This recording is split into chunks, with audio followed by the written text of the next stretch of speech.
नमस्कार दोस्तों। आज की जो क्लास है इसके अंतर्गत हम निबंध के बारे में कुछ चर्चा करने जा रहे हैं। निबंध की क्लास 1 आप इसको कह सकते हैं। ये इंट्रो क्लास है निबंध की। यूपीपीएससी की जितनी भी परीक्षाएं जिसमें निबंध पूछा जाता है या कोई भी अन्य परीक्षा जहां पर निबंध पूछा जाता है, ये क्लास उसके लिए बहुत ज्यादा इंपॉर्टेंट है। आज की क्लास में कोई निबंध हम डिस्कस करने नहीं जा रहे हैं। आज की क्लास को पूरा देखने के बाद में आपको भले ही कोई निबंध नहीं मिलेगा, लेकिन ये इतनी जरूरी क्लास है कि जैसे आप किसी से मिलते हैं तो उसका नाम पूछते हैं, उसका परिचय लेते हैं, किसी के बारे में आप जानना चाहते हैं तो सबसे पहले जो काम आप करते हैं वो निबंध के बारे में आज हम यहां पर करने जा रहे हैं। निबंध है क्या, निबंध सिलेबस में क्यों रखा गया, निबंध क्यों आपसे लिखवाया जाता है, निबंध लिखा कैसे जाता है, शुरुआत कैसे करते हैं, ये सारी बातें हम यहां पर समझने की कोशिश करेंगे। निबंध के बारे में जब भी चर्चा होती है तो सामान्य बात कही जाती है कि निबंध नि धन बंध, नि इसमें उपसर्ग लगा है जिसका मतलब होता है नहीं, नकारने से संबंधित है, और बंध मतलब बंधन, यानी कि जिसमें बंधन ना हो उसको निबंध कह देते हैं। सामान्य रूप से देखा जाए तो ये बात सही है, लेकिन जब इसको आप परीक्षा में लेके आते हैं, खास करके आप जब कंपटीशन दे रहे हैं जहां पर आपके सिलेक्शन की बात है, तो वहां पर थोड़ी सी इसकी परिभाषा ये चेंज हो जाती है। वहां पर इसका अर्थ अगर हम ये निकालें कि ये बंधा हुआ है तो ज्यादा सटीक प्रतीत होता है। अगर ये बंधा नहीं है तो इतना जरूर इससे पता चलता है कि जो चीज बंधी नहीं है, बंधन जिसमें नहीं है, तो अगर बंध नहीं है, बंधन ना होने के कारण ये स्वतंत्र लेखन है। यहां पर हमको स्वतंत्र लेखन करना है, कोई बाधा कोई विघ्न नहीं है, कोई उसको जोड़ नहीं रहा, कोई रोक नहीं रहा है। बाकी आप स्वतंत्र हैं, जैसे भी आप लिखिए। टॉपिक आपको दे दिया गया है, इतना है, लेकिन जब टॉपिक की बात आ जाती है तो बाधाएं भी हो जाती हैं उसमें, यानी कि उस टॉपिक से बाहर नहीं लिखना है। लेकिन जब आप लिख रहे हैं किसी टॉपिक पे तो एक रूप में जब टॉपिक बता दिया गया तो उसके बारे में आप लिख रहे हैं, अंदर आप बाधा रहित हैं, ये भी एक अर्थ निकलता है। एग्जाम की दृष्टि से आप हम इसको अगर समझें तो यहां पर बाधा है, बंधन है। बाधा का से ज्यादा सही शब्द है बंधन। बंधन है, लेकिन वो बंधन टॉपिक को लेके है, वो बंधन शब्द सीमा को लेके है, लेकिन लेखन स्वतंत्र है। बंधन इतना है कि आपको टॉपिक के अनुसार लिखना है, टॉपिक से अलग नहीं लिखना है। बंधन इतना है कि टॉपिक से अलग नहीं लिखेंगे, लेकिन स्वतंत्रता यह है कि टॉपिक पर आप लिख सकते हैं अपने हिसाब से। स्वतंत्रता यह है, स्वतंत्र है टॉपिक के अंदर लिखने के, और बंधन है कि टॉपिक के अनुसार ही लिखना है। तो एक रूप में स्वतंत्रता है भी और स्वतंत्रता नहीं भी है। तो क्या माना जाए? इसको समझने के लिए आचार्य रामचंद्र शुक्ल जी की एक परिभाषा है निबंध के बारे में। आचार्य रामचंद्र शुक्ल जी का निबंध पे बहुत कार्य है। आचार्य रामचंद्र शुक्ल जी निबंध को गद्य की कसौटी कहा करते थे। वो कहते थे कि अगर कोई गद्य में गद्य की कसौटी को कसने की विधा है तो वो निबंध है। आचार्य रामचंद्र शुक्ल जी का कहना था कि जो निबंध होता है, निबंध का लेखक मन की प्रवृत्ति के अनुसार स्वच्छंद गति से इधर उधर शाखाओं पर, टूटी फूटी शाखाओं पर विचरता रहता है, विचरण करता रहता है। और इस परिभाषा को अगर हम समझ लें तो हमको इसका अर्थ बहुत आसानी से समझ में आ जाएगा। एक तो उन्होंने कहा कि ये कसौटी है। कसौटी है किसकी? गद्य की। ये भी आचार्य रामचंद्र शुक्ल जी कह रहे हैं। और दूसरी बात वो कह रहे हैं कि निबंध लेखक मन की प्रवृत्ति के अनुसार स्वच्छंद गति से इधर उधर टूटी फूटी शाखाओं पर विचरता रहता है। और इन्हीं दोनों भाषाओं को, इन्हीं दोनों परिभाषाओं को अगर हम समझ लें तो निबंध, इस भाषा को आप पकड़िएगा, इस शब्द को पकड़िएगा, प्रवृत्ति के अनुसार लेकिन स्वच्छंद गति से, वही बात है। टॉपिक के अनुसार लेकिन स्वतंत्र है आप टॉपिक के अंदर चिंतन करने से। तो टूटी फूटी जो शाखाएं हैं उन पर आपको विचरना है और लिख के आना है। निबंध का लेखक प्रवृत्ति के अनुसार की जो बात है, प्रवृत्ति कहां से आएगी? जो टॉपिक आपको आयोग देगा है ना, उसी के अंदर आपकी प्रवृत्ति क्या है, उस टॉपिक पर आपकी सोच क्या है, ये है ना, आपकी प्रवृत्ति क्या है। बात ये आ रही है कि आप क्या सोचते हैं, आप क्या सोचते हैं, और स्वच्छंद रूप से इसको सोचना है। अब बात आती है कि स्वतंत्र तो कितना स्वतंत्र तो क्या टॉपिक को क्रॉस कर जाए, तो नहीं, स्वतंत्र उतना टॉपिक के अंदर। अब ये स्वतंत्रता इसलिए क्योंकि इसी पर, एक टॉपिक पर अगर आपने 4 लोगों से निबंध लिखाया, कॉपी करना यहां पे नहीं है, दूसरे की बात को कॉपी नहीं करना है, यही है स्वतंत्रता, यही है स्वच्छंदता। तो 4 लोगों से लिखाया, तो चारों के निबंध जब आप पढ़ेंगे तो चारों के निबंध अलग होंगे। और ऐसा नहीं है कि चारों कौन सही है कौन सा गलत है, चारों सही भी हो सकते हैं, चारों के विचार हो सकते हैं अलग अलग, और हो सकते हैं कि चारों के विचार अपने आप में अद्वितीय हो, अच्छे हो। बात समझ में आ रही है। तो ये जो परिभाषा है कि निबंध का लेखक प्रवृत्ति के अनुसार, किसकी, मन की प्रवृत्ति के अनुसार, टॉपिक तो आपको आयोग देगा लेकिन वहां पे मन की प्रवृत्ति के अनुसार, और करता क्या है, स्वच्छंद विचरण करता है। और स्वच्छंद विचरण किस पे, जो उस विषय से रिलेटेड, स्वच्छंद गति से उस विषय से रिलेटेड जो भी टूटी फूटी शाखाएं, यानी कि उस विषय से रिलेटेड जो इंफॉर्मेशन है, उस विषय से रिलेटेड जो जानकारी आपके पास है, उस पर आपको विचरण करना है। 2 बातें यहां पर निकलकर सामने आ रही हैं, एक तो स्वच्छंद है और दूसरा है मन की प्रवृत्ति। और मन की प्रवृत्ति सबकी अलग अलग होती है, यानी कि इससे यह सिद्ध हो जाता है कि जो निबंध होगा वो निबंध अपने अपने अनुसार आपको लिखना है, लेकिन निबंध लिखने की कुछ शर्तें हैं, उन शर्तों के आधार पर आपको लिखना है।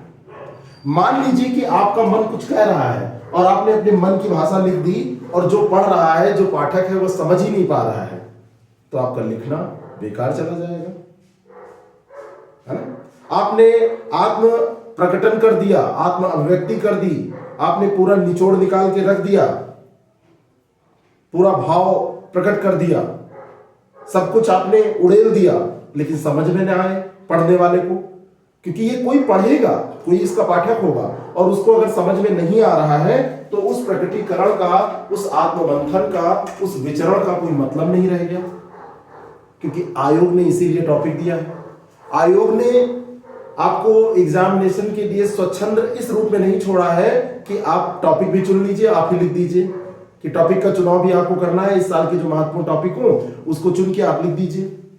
और यहां तक कि आयोग ने तो शब्द सीमा भी दे रखी है कि इन शब्द सीमाओं के बीच में ही आपको जो आत्ममंथन है, जो आपकी अभिव्यक्ति है, जो आप लिखना चाहते हैं, विश्लेषण करना चाहते हैं, जो आपकी सोचने समझने की क्षमता है, जो आपकी बोधगम्यता है उस टॉपिक पर, उसको इन शब्द सीमा के मध्य ही करना है।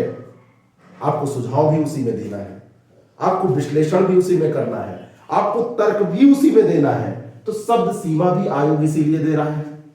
तो कुछ शर्तें हैं निबंध लिखने की, उन शर्तों के आधार पर हम उस टॉपिक को कवर करेंगे जो आयोग हमको देता है। अब वो शर्तें क्या हैं, वो आयोग लिख के आपको नहीं देगा, लेकिन उसको फॉलो किया जाना अनिवार्य है। मान लीजिए कि कोई टॉपिक आपको दे दिया गया और टॉपिक पे आपसे डिमांड है कि आपका विचार क्या है, उसका एकत्रीकरण करिए। निबंध क्या है, जितने भी विचार आ रहे हैं उसको एकत्रित करके लिखना।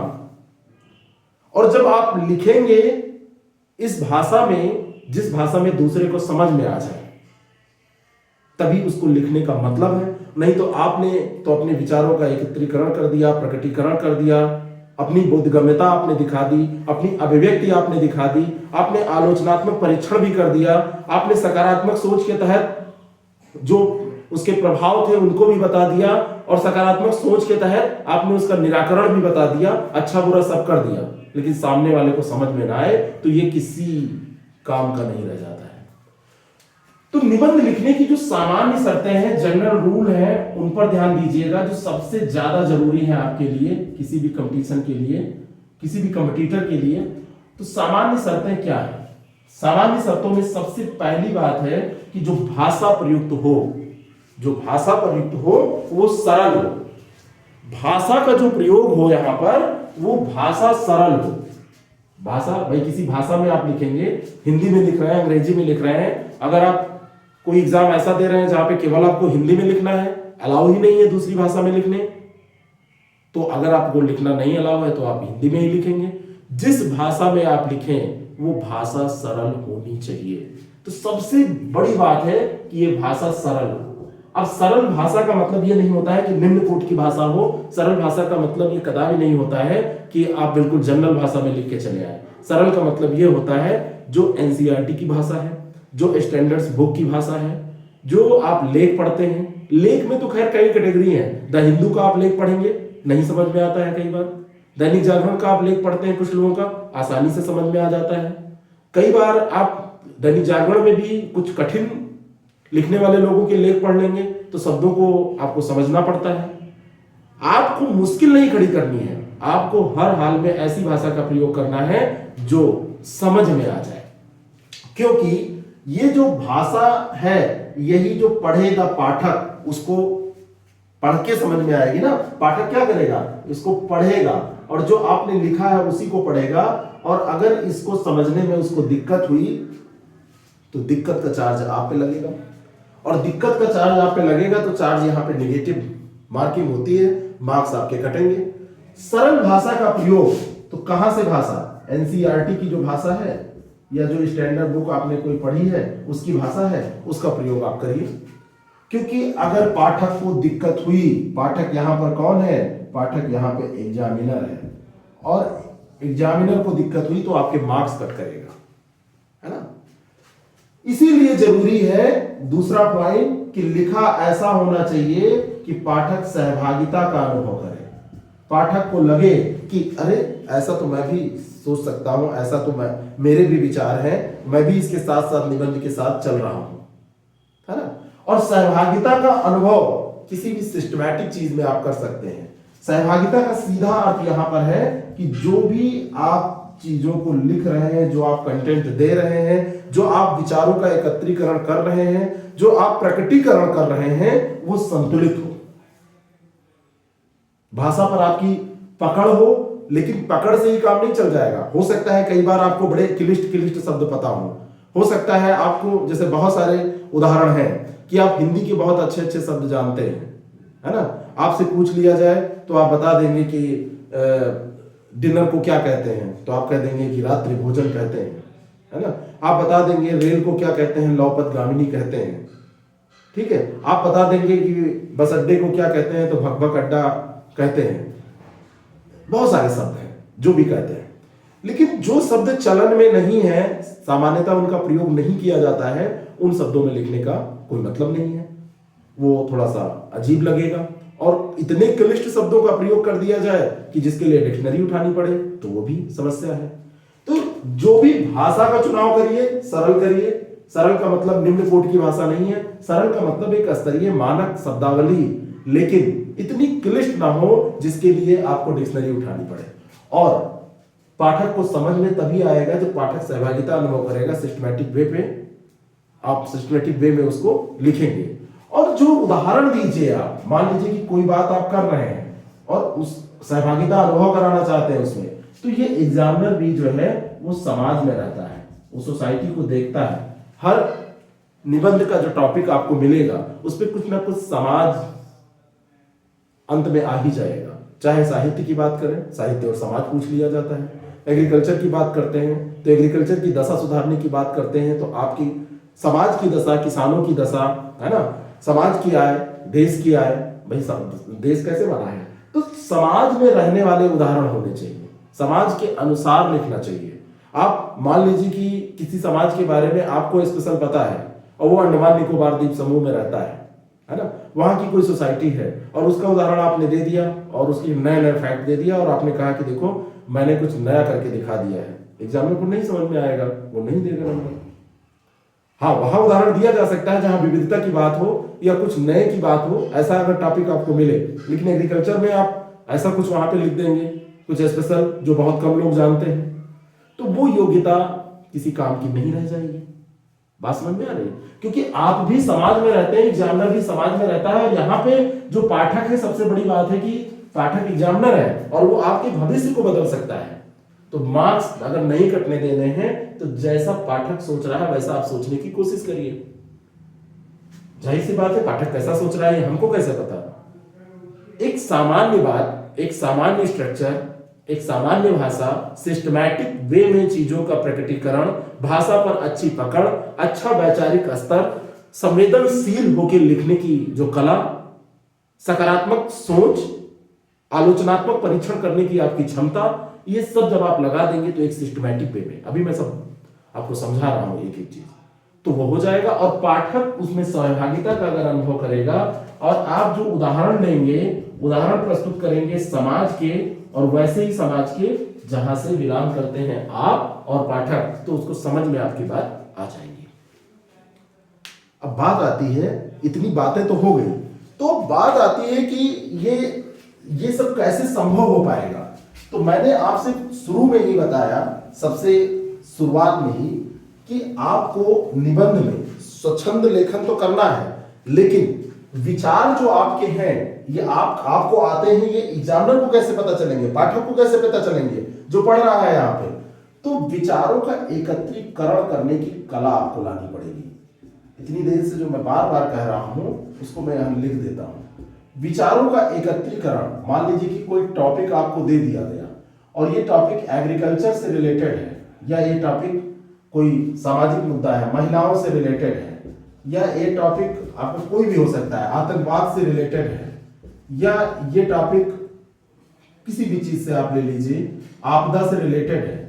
इस पर आपके जितने भी मैक्सिमम विचार हो सकते हैं, जितने तरीके से आप सोच सकते हैं, क्योंकि स्वच्छंद और स्वतंत्र चिंतन यहां पर आपको करना है, आप सोच सकते हैं, उसको सोच लीजिए।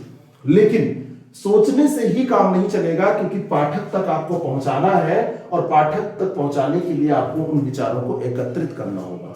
और एकत्रितकरण तो आपने कर लिया, सारे फैक्ट कलेक्ट हो गए, बहुत सारी इंफॉर्मेशन आपने जुटा लिया, लेकिन अगर उसको प्रकट नहीं कर पाए, प्रकटीकरण उसका नहीं हो पाया, और प्रकटीकरण भी हुआ तो संतुलित अगर नहीं हो पाया, तो काम बनने वाला नहीं है। विचार एकत्रित होने के बाद में प्रकट किए जाए, और प्रकट आपने किया, और प्रकट करने के बाद अगर आपकी भाषा क्लिष्ट हो गई, या भाषा ऐसी रही दूर, या ऐसे उदाहरण उसमें आपने डाल दिए जिसके बारे में जानकारी नहीं है, तब भी पाठक को समझ में नहीं आएगा। तो भाषा जो होनी चाहिए वो सरल होनी चाहिए, है ना। और जब ये सारी चीजें आप कर लेंगे, यानी कि आपने विचारों को सोचा, एकत्रित किया, उसको प्रकट कर दिया सरल भाषा में, तो आपका जो वैचारिक स्तर है वो पाठक को समझ में आ जाएगा। वैचारिक स्तर, और वैचारिक स्तर को या आप कह सकते हैं जो बोधगम्यता है आपकी, बोधगम्यता पाठक को समझ में आ जाएगी। और जब पाठक को समझ में आएगी तो लगेगा उसको कि हाँ, ऐसा तो मैं भी सोच रहा था, ऐसा ही होना चाहिए, कुछ ऐसा ही बढ़िया है, कुछ ऐसा ही विचार बढ़िया है, ऐसा मैं भी सोच रहा था। और उसने देखा कि आप इस टॉपिक पर, इस मुद्दे पर कितने संवेदनशीलता से विचार कर रहे थे, कितने संवेदनशील हैं। मान लीजिए कि आपको कोई टॉपिक दिया गया आतंकवाद, तो आतंकवाद केवल ये नहीं है कि अटैक हो गया, बंदूकें चल गई, उसके पीछे जाइए तो आतंकवाद की जड़ों तक आपको जानना पड़ेगा कि आतंकवाद आखिर क्यों। और फिर आगे जाइए, जिसकी फैमिली का एक पर्सन उसमें भून दिया गया गोलियों से, या बम ब्लास्ट हुआ उसमें मारा गया, तो उसकी फैमिली का भविष्य क्या होगा। या जिस देश में लगातार आतंकवादी घटनाएं घट रही हैं, उस देश की राजनीतिक स्थिरता और उसकी आर्थिक स्थिति के बारे में, भविष्य के बारे में अनुमान लगाइए। बाढ़, सूखा जैसी घटनाएं, जो आपदाएं हैं, कहीं भूस्खलन आया, तो एक ज्योग्राफी की दृष्टि से तो मान लीजिए कि वो आप एक प्रथम दृष्टया उसको देखेंगे कि एक भूकंप, ज्वालामुखी और ये सब जो है एक ज्योग्राफिकल फिनोमेना है, एक भौगोलिक घटनाक्रम है। लेकिन उसके बाद देखिए, भूकंप आने के बाद में क्या होगा। जिनके मकान ढह गए, जो बेघर हो गए, या जिनके परिवार के कुछ लोगों की जान चली गई, या उनमें से एक ही बचा, बाढ़ आ गई, पूरा सब तहस नहस हो गया, तो उसका सामाजिक, आर्थिक, राजनीतिक, सांस्कृतिक किस तरीके से प्रभाव पड़ता है। छोटी छोटी चीजें कई बार बहुत बड़े बड़े रिजल्ट लेके आती हैं।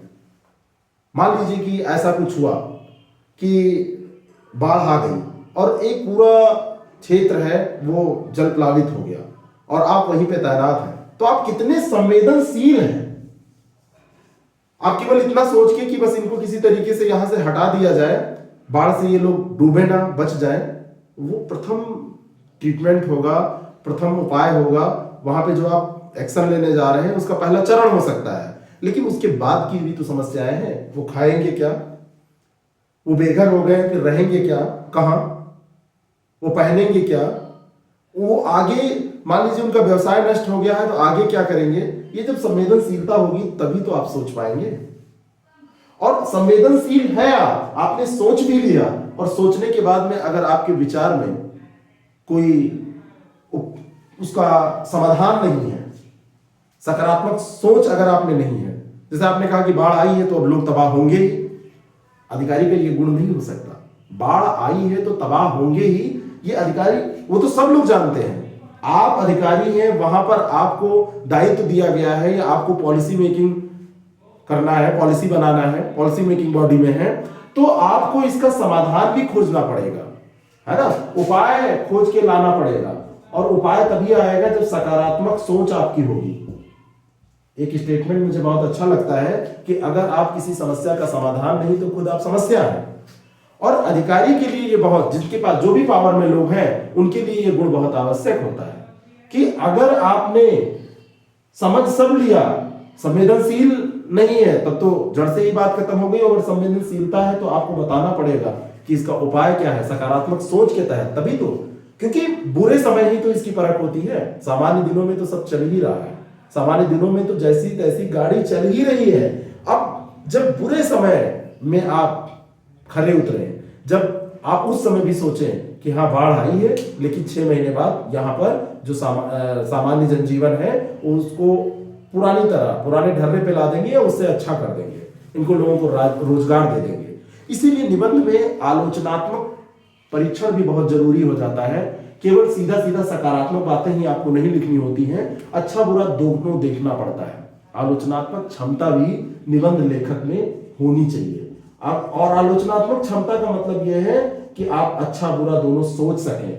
कोई भी टॉपिक आपको दिया जाए, विचारों का एकत्रीकरण करिए, यानी कि विचार लाइए, कितना तरीके से आप सोच सकते हैं, कहां से लाएंगे अभी हम बात कर रहे हैं, और फिर उसको कैसे प्रकट करना है।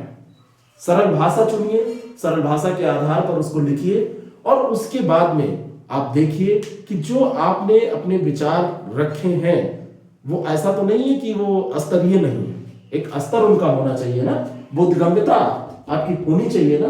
केवल फैक्ट कलेक्शन नहीं है, यहां से ये बात सिद्ध हो रही है। विचारों का एकत्रीकरण तो ये भी हो सकता है कि कई दूसरे विचार आप चुरा लिए और बहुत सारा फैक्ट आप ले आए। आपसे पूछा गया कि एग्रीकल्चर की समस्याएं बताइए, आपने किताब में पढ़ा था और आपने फटाफट लिख दिया। अरे कहीं ना कहीं तो पढ़ना ही है, कोई ऐसा नहीं है कि इसमें बैन लग जाएगा कि दूसरे की विचार नहीं पढ़ने हैं, विचार पढ़ने हैं, लेकिन स्टैंडर्ड विचार, और अपने तरीके से उसको प्रकट करना है। फिर आप देखिए उस मुद्दे पे कितनी संवेदनशीलता की जरूरत है। जैसा मुद्दा होगा उसमें, किसानों की समस्या इस बार बहुत इंपॉर्टेंट है। आगे की जो क्लासेस होंगे मैं इसमें बताऊंगा। हम लोग इसके लिए एक कोर्स स्टार्ट करेंगे, उसमें स्टेप बाय स्टेप डेली आपको कुछ ना कुछ मिलता रहेगा, निबंध पूरा मिलता रहेगा, ये सारी चीजें हम करने वाले हैं, तो वो आगे सब चलता रहेगा। लेकिन फिलहाल आप जब भी सोचिए किसी भी चीज पे, तो इन पैरामीटर्स के आधार पर सोचिए, और हर एक चीज का सकारात्मक समाधान, अंत सकारात्मक होना चाहिए। फिल्में देखी है आपने पुरानी, एक लड़का को एक लड़की से प्यार हो जाता है, लड़का गरीब होता है, लड़की अमीर होती है, अधिकतर ऐसी कहानी आपने देखी होगी। फिर डैनी आते हैं, परेश रावल आते हैं, वो सब परेशान करते हैं लड़के को, मारते पीटते हैं, फिर टूटी चप्पल उसकी दिखाते हैं, ये है तुम्हारी औकात क्या है, और अंत में वो लड़का फिर मेहनत करता है और फिर बहुत बड़ा आदमी बन के आता है, उनकी फैक्ट्री को खरीद लेता है, फिर बताता है मैं वही हूँ जिसको भगाया था, और लड़की सब इतने दिन इंतजार कर रही थी, और फिर लड़की की शादी हो जाती है और यहीं पिक्चर खत्म हो जाती है। हमारे यहाँ का जो भी साहित्य है, अब तो परिवर्तन आ गया है इधर, लेकिन आप प्रेमचंद का साहित्य देखिए, आप पढ़िए पुराने साहित्यों में, तो सुखांत उसका क्या है, सुखांत है। और सुखांत जो परंपरा है वो कहीं ना कहीं यहाँ भी फॉलो होगी निबंध लेखन में भी, कि वो शुरुआत तो हो गई कि बाढ़ आया था, सूखा आया था, आतंकवादी कोई घटना घटी थी, है ना, भूस्खलन हुआ था, कृषकों की समस्याएं हैं, लेकिन उसका अंत जो होना चाहिए वो सुख वाला होना चाहिए, यानी कि सकारात्मक होना चाहिए। आलोचनात्मक परीक्षण भी करना है हमको, अच्छा बुरा सब देखना है, लेकिन अंत में उसको सही करने की कोशिश करनी है। तो इन बातों का हम ध्यान रखेंगे इसमें। अब सबसे बड़ी एक बात और आती है, और वो बात है क्या कि ये जानकारी हम कहां से जुटाएंगे, ये विचारों का जो एकत्रीकरण है ये कहां से होगा। जैसे ये होता है ना कि ये तो बता दिया कि ऐसे एकत्रीकरण करना है, विचार जब आएंगे तभी तो एकत्रीकरण होगा।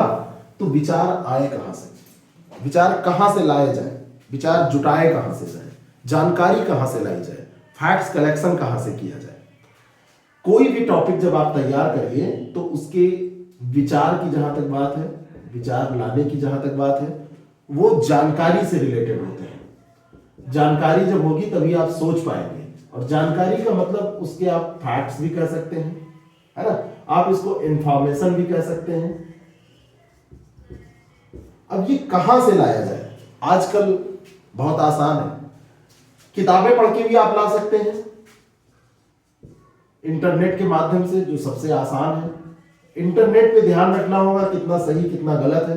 इंटरनेट पे उन्हीं चीजों को फॉलो करिए जो कुछ सरकारी वेबसाइट्स हो या जिन पे आप यकीन कर सकते हैं, है ना, आप जिन पे यकीन कर सकते हैं। आप जानकारी जुटाने के लिए किसका प्रयोग कर सकते हैं, आप जानकारी के लिए लेख पढ़ सकते हैं, आर्टिकल पढ़ सकते हैं। आर्टिकल्स पढ़िए, अच्छे आर्टिकल्स पढ़िए, इसमें आप न्यूज़पेपर का इस्तेमाल कर सकते हैं, लेकिन ऐसे आर्टिकल पढ़िए जो पॉलिटिकल कम हो, जो सामाजिक चिंतन वाले हैं। ऐसे आर्टिकल पढ़िए जहां पर समाज के बारे में, अर्थव्यवस्था के बारे में बात की गई हो। राजनीतिक आर्टिकल आप मत पढ़िए। ऐसे आर्टिकल आप पढ़िए जहां पर कुछ भविष्य के बारे में बताया गया हो, कुछ विजन जहां पर रखा गया हो। बुक आप कौन सी पढ़ेंगे, बुक तो मार्केट में, बुक का तो मतलब बहुत कुछ है ना, बुक में तो आपकी सिलेबस की बुक से लगा के बहुत प्रकार की बुक, इसमें कुछ अच्छे राइटर हैं उनकी किताबें पढ़िए, है ना, जिन्होंने कुछ बात की हो भविष्य की, विजन 2020 पढ़िए, है ना। आप किसी बड़े व्यक्ति ने जिसने दुनिया को बदलने की कोशिश की है, कामयाब भी रहे हैं, उनका लेख पढ़िए, है ना, लगातार आर्टिकल पढ़िए, ठीक है। आप विचार कहां से लाएंगे, विचार कहां से लाएंगे, विचार लेखकों के आप फॉलो कर सकते हैं। आप गूगल कर लीजिए, कोई भी टॉपिक उठाइए, उस पर देखिए कि इस पर किन किन व्यक्तियों ने, किन किन लेखकों ने, महापुरुषों ने, गांधी जी के विचार आप देख लीजिए, टैगोर के विचार आप देख लीजिए, उन्होंने क्या कहा है ना। जो आजकल के आलोचक हैं, जो लगातार लिख रहे हैं, स्तंभकार हैं, उनके विचार आप देख लीजिए, है ना। उन सबको पढ़ के जानकारी आप जुटा सकते हैं। और वीडियोस देखिए, वीडियोस देखिए, लेकिन वीडियोस ऐसे देखिए जो किसी से प्रभावित वैसे ना हो। जैसे आप लोकसभा और राज्यसभा टीवी अब हो गई है, संसद टीवी, इसके डिबेट्स देखिए, एनडीटीवी आज तक की डिबेट से आप बचिए, उसमें मुद्दे जो है वो पॉलिटिकल ज्यादा हो जाते हैं या आपके काम के नहीं रहते हैं। आप उन डिबेट्स को देखिए, आप ऐसे लेखकों के बारे में जो खोजिए पहले कि जो किसी मुद्दे पे लिखते हैं। एग्रीकल्चर करने किसका अच्छा होता है, आर्थिक किसका अच्छा होता है, रेगुलर। आज से आप सोच लीजिए कि अगर आपको महीने 2 महीने बाद 3 महीने बाद निबंध लिखना है, 10 दिन बाद लिखना है, तो आप 2 न्यूज़पेपर का ये अपनी आदत में डाल लीजिए। 2 कोई न्यूज़पेपर लीजिए, जो भी आप हिंदी इंग्लिश पढ़ सकते हैं, मैं कोई बाउंड नहीं कर रहा हूं, कोई भी, और उसके आर्टिकल पढ़ना चालू करिए और उसको थोड़ा सा समराइज करना चालू करिए, थोड़ा बहुत समराइज उसको करिए। जैसे मान लीजिए कि आपने कोई लेख पढ़ा, एग्रीकल्चर या कृषि समस्या पे है, तो पूरा लेख आपके लिए इंपॉर्टेंट नहीं होता है। उसमें देख लीजिए जो अधिनियम से संबंधित बातें दी हैं, जो चर्चा में रहता है, कृषकों की समस्याएं कुछ दी हैं उनको, और फिर उसका जो समाधान है उनको अंडरलाइन कर लीजिए, अपने नोटबुक में नोट कर लीजिए। हम लोग तो जो तैयारी कराएंगे वो कराएंगे, आप खुद प्रिपेयर करिए खुद इस मामले में। बात समझ में आई? इस तरीके से आप जानकारी जुटा सकते हैं। आप निबंध भी पढ़ सकते हैं। जानकारी जुटाने के तहत आप निबंध भी पढ़ सकते हैं, लेकिन निबंध किसके? टॉपर्स के निबंध यहां पढ़ पढ़ के आपको कॉपी करने से कुछ नहीं मिलेगा। दूसरे के विचार कॉपी करने से कुछ नहीं मिलेगा, तरीका उनका कॉपी करिए, उनके तरीके को कॉपी कर लीजिए कि उन्होंने कैसे लिखा, लेकिन लाइन मत कॉपी करिए। विचार आपके होने चाहिए, क्योंकि शुरू में ही बताया गया कि स्वच्छंद चिंतन, स्वच्छंद विचार, आत्म प्रकटीकरण होगा। आत्म प्रकटीकरण की बात की जा रही है, और आत्म प्रकटीकरण, बोधगम्यता, सोचने समझने की क्षमता, ये दूसरे की नहीं, आत्मा किसकी है? आपकी। बात समझ में आ रही है? आत्मा आपकी है, दूसरे की आत्मा आपके अंदर अगर निवास कर रही है तो आप दूसरे का करिए, है ना। जब आप ये सारी चीजों को करेंगे, किसी भी मुद्दे को उठाइए, मैं बार बार बोल रहा हूं, मान लीजिए एग्रीकल्चर का उठा लीजिए, तो इससे रिलेटेड जितने भी आर्ट के लिए जो कुछ मिले, आर्ट के बहुत सारे आपको सर्च करने पे मिल जाएंगे, आप उसको उठा के सामग्री खोज लीजिए, और सामग्री खोज के जुट जाइए, और अपने काम की 10-20 इंफॉर्मेशन पॉइंट्स उसमें निकाल लीजिए। और जब इतना आपके पास हो गया, आपने टॉपिक जो चुना, टॉपिक चुनने के बाद में उसमें विचार कहां से लाना है, अब प्रकटीकरण तो इन्हीं का करना है। अब प्रकटीकरण कैसे होगा, इस पर आगे हम चर्चा कर रहे हैं। भाषा तो आपको समझ में आ ही गई, सरल भाषा होनी चाहिए, वैचारिक स्तर एक आपका होना चाहिए, है ना। ऐसा ना लगे कि आप बिना कुछ सोचे समझे लिख रहे हैं। संवेदनशीलता होनी चाहिए, सकारात्मक सोच होना चाहिए, आलोचनात्मक परीक्षण करके फिर सुझाव देना है। अब बात आ रही है कि ये सब विचार भी हमने कलेक्ट कर लिए, ये फैक्ट्स कलेक्शन हो गए, अब कहां से इसको हम शुरू करें। शुरुआत सबसे कठिन होती है ना। कोई भी निबंध जब आपको लिखना होता है तो सबसे, निबंध क्या, कोई भी आंसर लिखना हो तो शुरुआत सबसे कठिन होती है। ये जानकारी तो हमने जुटा ली, अब शुरुआत कैसे करना है। सबसे पहले बात कर लेते हैं, कोई भी निबंध, जब आप कोई भी टॉपिक आप लीजिए, तो निबंध का जो शुरुआत का मुद्दा है वो है रूपरेखा से, और रूपरेखा की महती भूमिका है। रूपरेखा का मतलब है कि आप क्या लिखने वाले हैं, क्या आप लिखने वाले हैं, ये आपने पहले डिसाइड कर लिया, और कितना लिखने वाले हैं ये भी आपने डिसाइड कर लिया, और कैसे लिखने वाले हैं ये भी आपने डिसाइड कर लिया। क्या लिखने वाले हैं, जाहिर सी बात है जो टॉपिक है उसी पर आप लिखेंगे।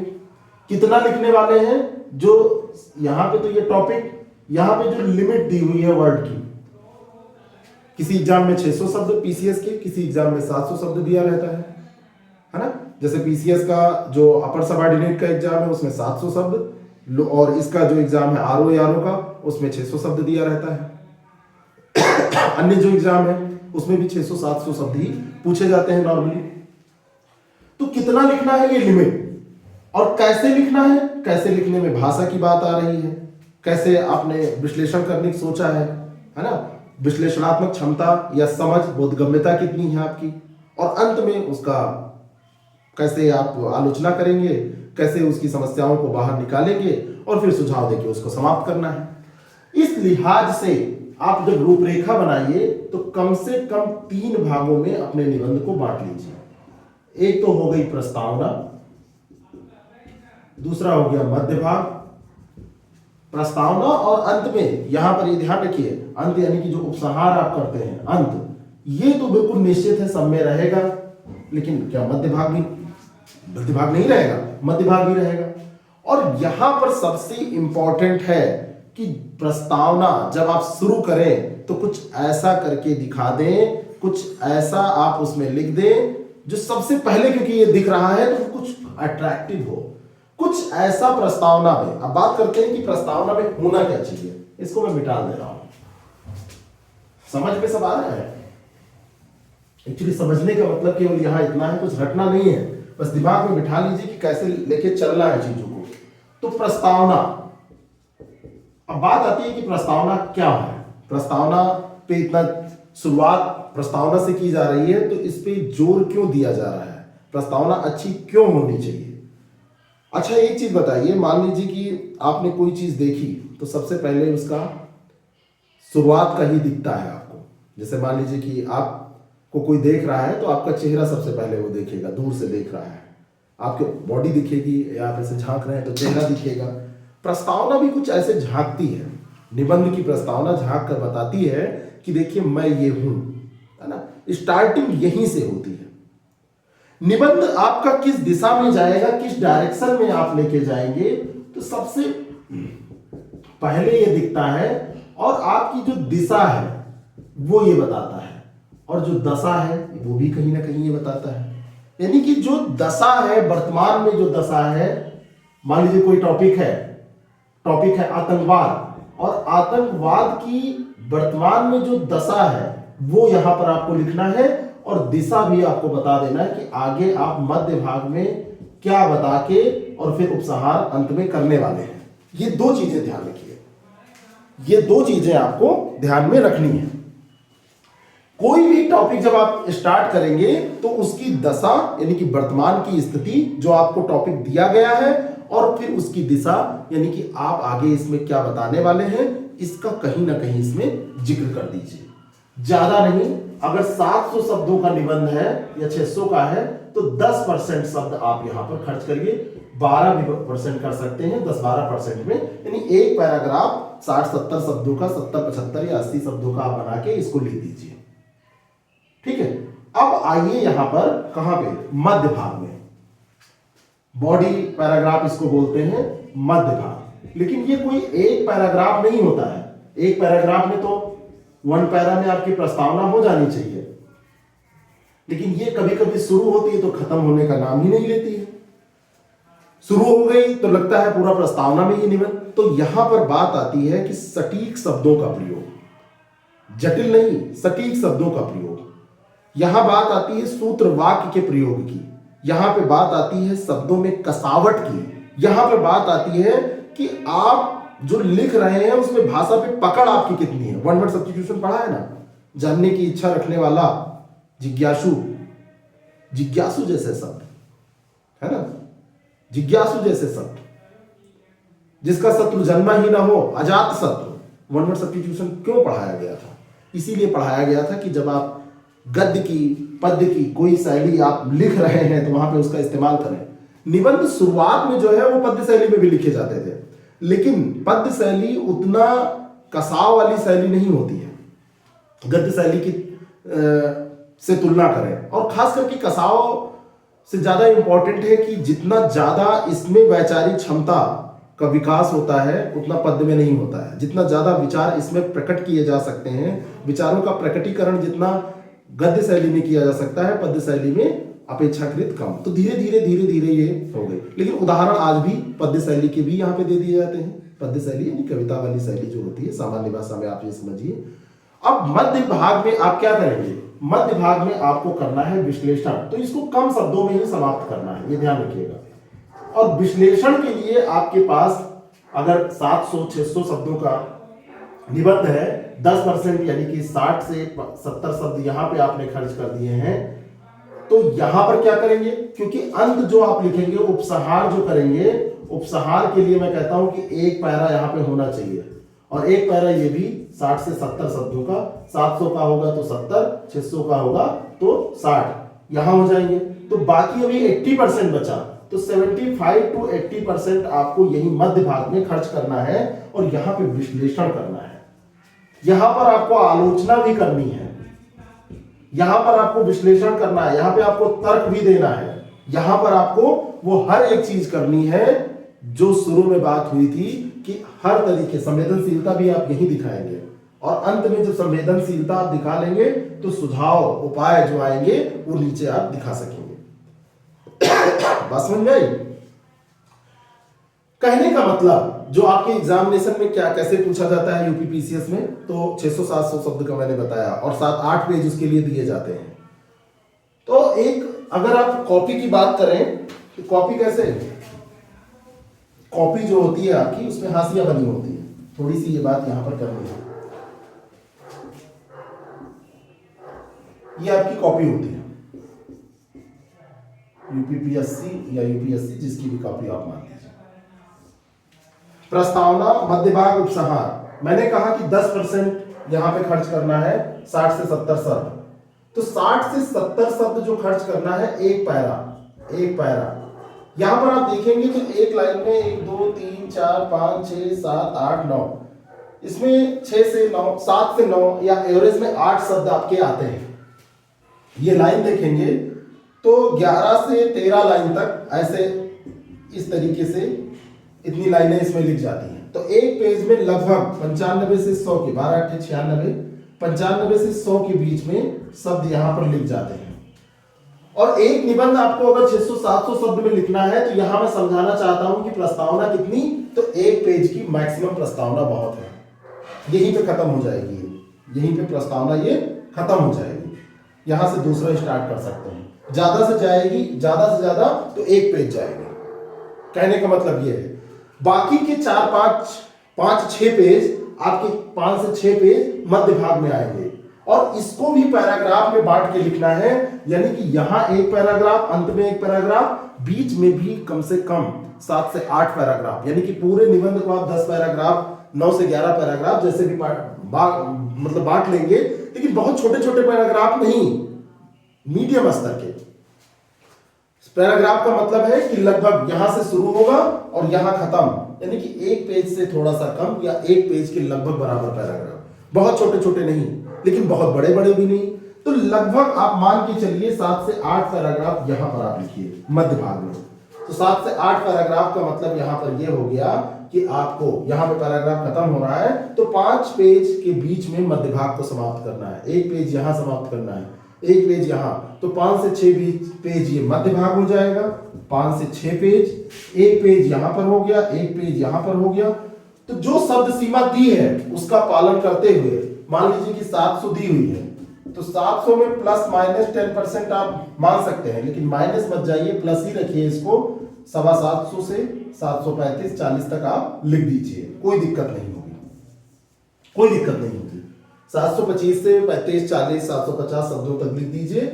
और इसको लिखने के लिए आपको जो पेज दिए जाएंगे वो एक निबंध के लिए 8 पेज अगर दिया जा रहा है तो 8 पेज का प्रयोग कर दीजिए, इससे ज्यादा करने की जरूरत भी नहीं और ना आपको दिया जाता है। बात समझ आ रही? लेकिन मध्य भाग सबसे ज्यादा इंपॉर्टेंट है, लेकिन उससे भी ज्यादा प्रस्तावना है। प्रस्तावना इसलिए इंपॉर्टेंट है कि मध्य भाग में आप लिख क्या रहे हैं ये उसमें आप बताते हैं। मध्य भाग में जो लिखना है उसकी झलक आप यही प्रस्तावना में दे देते हैं और मध्य भाग में फिर उसका विश्लेषण करते हैं, चिंतन करते हैं, मंथन करते हैं, तर्क प्रस्तुत करते हैं, सकारात्मक नकारात्मक सभी पहलुओं पर विचार करते हैं। और क्योंकि ये यहां पर आप बता चुके हैं तो ये इससे कनेक्ट रहता है। और फिर आप देखते हैं कि मान लीजिए आतंकवाद पे बात हो रही है तो आतंकवाद है क्या, और उसके आपने बता दिया कि इस तरीके से कारण है, लेकिन कारण यहां लिख नहीं सकते हैं, कारणों की चर्चा तो यहां मध्य भाग में करेंगे ना। और फिर जब कारण आएंगे तो उसका समाधान भी आएगा, तो समाधान जब आएगा तो उसके लिए क्या क्या उपाय करने हैं, और अंत में सकारात्मकता आपकी झलकनी चाहिए उपसंहार में। और इसी कारण से ये कनेक्ट हो जाता है कि यहां पर आपने उसका समस्या पूरा निकाल के रख दिया और फिर बाद में आप कह रहे हैं उपसंहार में कि ऐसे ऐसे इसको दूर करके हम अच्छा कर सकते हैं। एग्रीकल्चर की बात हो रही है, एग्रीकल्चर को कैसे किसानों की आय का अच्छा स्रोत बनाया जाए या किसानों की आय दुगना करने में कैसे इसका उपयोग। जैविक कृषि आपसे पूछी जाती है ना, बाढ़ सूखा भूस्खलन तो ये सब पूछा ही जाता है। साहित्य के बारे में पूछा जाता है, साहित्य समाज का दर्पण है ना, या साहित्य और समाज, साहित्य और समाज।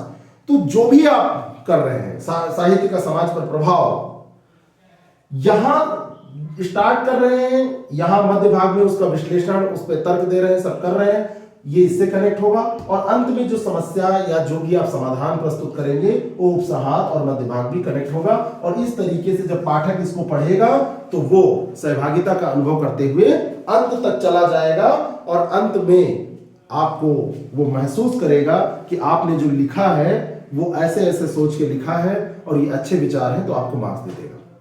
ठीक है ना, आपके साथ साथ वो चलता रहेगा। लेकिन वही बातें हैं कि विचार आएंगे कहां से, तो विचार जो आप टॉपिक चुनेंगे उसको चुनने से पहले देख लेंगे कि विचार आपके पास है कि नहीं। तो टॉपिक का चुनाव कैसे करना है, चुनाव कैसे करना है ये इंपॉर्टेंट है, क्योंकि ये जो टॉपिक होगा, ये जो टॉपिक आप चुनेंगे, इसी टॉपिक पे तो आपके विचार होंगे और इसी टॉपिक पे जो विचार आएंगे उन्हीं को तो आप भाषा देंगे और उन्हीं को भाषा देंगे तभी तो आप उसको प्रकट करेंगे, प्रकटीकरण तभी तो होगा। और प्रकटीकरण के दौरान ही आप इसकी आलोचना करेंगे, प्रकटीकरण के दौरान ही आप इसमें जो भी चीजें लिखनी है अच्छा बुरा भला सब करेंगे, और अंत में जब आप अपना सुझाव देंगे, निचोड़ प्रस्तुत करेंगे। जो उपसंहार होता है ये बिल्कुल निचोड़ होता है, बिल्कुल निचोड़ होता है, बिल्कुल निचोड़ कि हमने बिल्कुल निकाल के रख दिया। लो, विश्लेषण का जो निष्कर्ष होता है, यहां से आप दिखाते हैं प्रस्तावना में कि हम करने क्या वाले हैं, यहां पे उसको करते हैं और निष्कर्ष लाके यहां पे लिख देते हैं। सकारात्मक एंड करते हैं, कोशिश करते हैं कि सकारात्मक जितना ज्यादा हो सके, है ना, जितना ज्यादा हो सके। कोरोना पे एक लास्ट ईयर मैंने निबंध लिखाया था, उस पे निबंध हम लोगों ने किया था, तो उसमें यही था कि कोरोना, मानवता और कोरोना के, कोविड के बीच में एक जंग चल रही है, लेकिन कोरोना कभी मानवता को हरा नहीं सकता। हमने जीता, हमने जंग जीती, और उस समय चल रही थी जंग, तब हम लोगों ने किया था। आज देखिए वो जीत गए ना, तो हम लोगों ने जो सोचा वो हो गया, सकारात्मक सोच थी। अब ऐसा तो नहीं कर सकते ना कि अब कोरोना आ गया है तो सारा एग्जाम वगैरह देने से क्या मतलब, क्या पता कब कौन यहां से चला जाए। बात समझ में आ रही है? इस तरीके से तो ये पहली क्लास। अगली क्लास में हम ये चुनाव के बारे में बात करेंगे, कैसे चुनना है इसको, और मेन मुख्य रूप से यूपीपीएससी के चुनाव के बारे में बात करेंगे कि यूपीपीएससी में जो निबंध में हमको चुनाव करना है वो कैसे करना है। क्योंकि आपको पता है कि 3 सेक्शन है इसमें, 1, 2, 3, और हर एक सेक्शन में 3-3 निबंध यहाँ पे दिए हैं। तो कैसे उसको चुने और कौन कौन से निबंध कैसे इंपॉर्टेंट होंगे, ये आगे क्लास में हम चर्चा करते रहेंगे। तो चुनाव कैसे करें, कौन कौन से, कैसे कितना चुन के कितना कम से कम करके काम आपका चल सकता है, तो अगली क्लास में मिलेंगे। बाकी इसकी क्लास आज की जो तारीख है, आज से मैं बस थोड़ा सा आपको बताना चाहता हूँ कि कब से इसका निबंध की हम लोग प्रोग्राम कब से लॉन्च कर रहे हैं। तो 21 दिसंबर से 21 दिसंबर से हम लोगों की निबंध की प्रॉपर क्लास चलेगी, और 21 दिसंबर से जो ये क्लास चलेगी इसमें आपको निबंध की जो वीडियोस हैं वो तो मिलेंगे ही, ये तो आपको यूट्यूब प्लेटफॉर्म पे भी मिल जाएंगे, लेकिन जो इस क्लास को ज्वाइन करेगा तो उसको इम्पोर्टेंट ऐसे भी मिलेंगे, और ये जो क्लास में जितने ऐसे कराए हैं इसका पीडीएफ मिल जाएगा, और उन लोगों के टेस्ट भी हो जाएंगे। बाकी उन लोगों को बहुत सारी इंपॉर्टेंट चीजें और दे दी जाएंगी जो हर निबंध में उपयोगी होती हैं, बहुत सारे विचार और बहुत सारी चीजें हैं जो हमारे उसमें रहेंगी। इसके बारे में अगर आपको जानकारी चाहिए तो 6307281212 पर ज्वाइन ऐसे लिख के भेज दें, या ज्वाइन हिंदी निबंध लिख के भेज दें, है ना। आप इसको मैसेज कर दें, व्हाट्सएप कर दें, तो आपको जानकारी दे दी जाएगी। थोड़ा सा वेट कीजिएगा क्योंकि 21 दिसंबर से ये स्टार्ट हो जाएगा, ठीक है। तो फिर मिलते हैं अगली क्लास, फिर हम कल जब लेंगे तो उसमें ये सब चर्चा करेंगे। Thank you.